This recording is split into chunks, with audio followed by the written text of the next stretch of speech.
Look like a dribbling drill at Max. Kapati.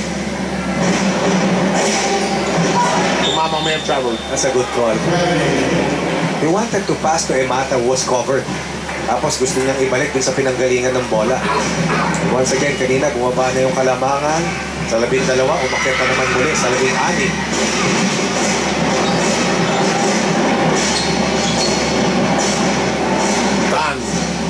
Looking for a cutter. Doesn't like the situation. Decides to bring it in closer. Dish downstairs. No basket for San Esteban. Tan tried it. Bubbled up by the defense. The pass intended for Emata. Fizzled out.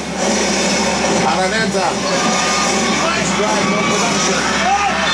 Locked downstairs, and it looks like Casulla will go to the free throw line. San Esteban had the right idea. Attracted the defense to close out on him and then attack the basket. Oo, sumablay siya, pero si Casulla nandun sa weak side. At pag nasa weak side si Casulla at walang nakamarka, hindi mo mapipigil upang kumuha ng offensive rebound. Ferdinand Go makes his first appearance in the game. Mendoza will come in for Kapati. Kapati most likely being given a breather here in preparation for the fourth. Hernandez seeing action for the first time, pulling out Yongson.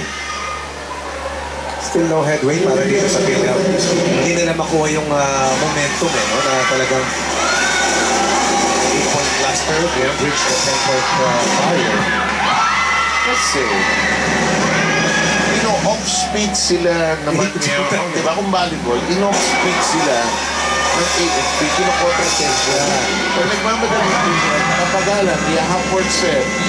And we're gonna have a timeout requested by Bill L. They need to sort things out before this third quarter drops to an end.